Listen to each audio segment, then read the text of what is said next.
of faces, and I think I see probably a handful that are actually who I would sort of associate or know as part of the vector control community.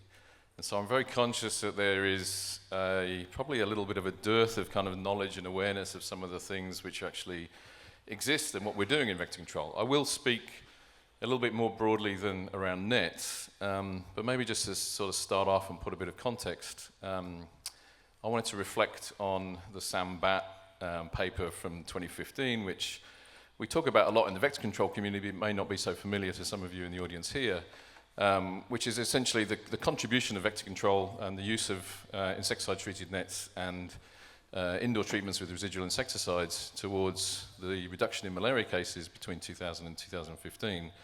And ultimately, vector control contributed or was attributed to 80% of that reduction. Vector control is obviously, therefore, a very significant and highly important part of the malaria story. So, that being said, that was 10 years ago. That was a paper reflecting on the work between 2000 and 2015, and we're 10 years on now, give or take.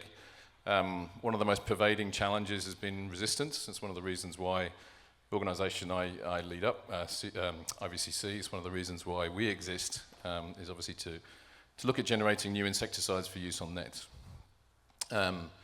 We've seen tremendous progress over the past 5 to 10 years in terms of the advancements in that area to address resistance, not just from the nets perspective, but also in indoor residual spraying. So we've seen 3 additional modes of action for indoor residual spraying. From an IVCC perspective, we kind of feel like there is a good choice of tools and availability of different modes of action to support where that need is for malaria prevention with the use of IRS or indoor residual spraying.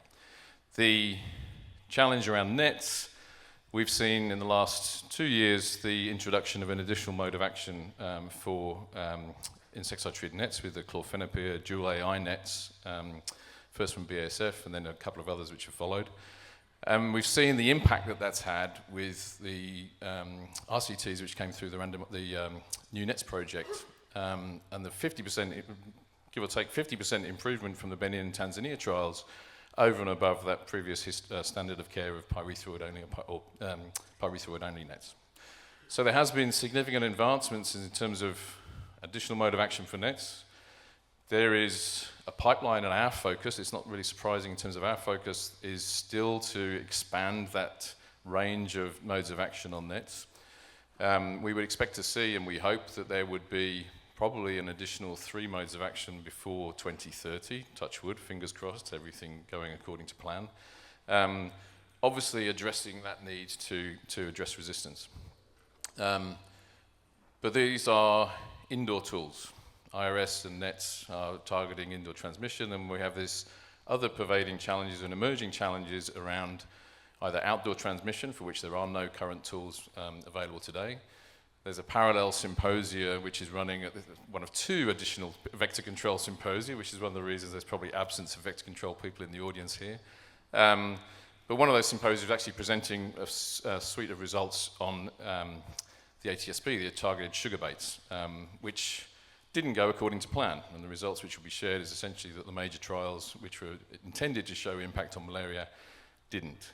I use that example essentially to say that there are a range of innovations we're looking at.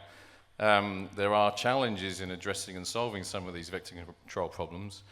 There's certainly no silver bullet. And I wanted to reflect a little bit in terms of then the context with vaccines and drugs and other things, and quote a line from the WHO malaria guidelines in relation to the RTSS vaccine, where the 30% reduction in severe malaria cases, which was attributed to RTSS, was in a context or a basis of access to drugs, vector control, and diagnostics. And my message really here today is around this complementarity, and I echo George's comments from earlier. The essential need for this complementarity approach, certainly there's no silver bullets in vector control. There's very positive progress with nets. We're certainly addressing that challenge around resistance. We're not solving the outdoor transition challenge at the moment. And ultimately, these decisions need to be made at a country level in terms of the prioritization of resources, and there needs to be the right kind of information generated to support that decision making. And we all need to talk to each other in terms of what we're each doing to understand how those things fit together.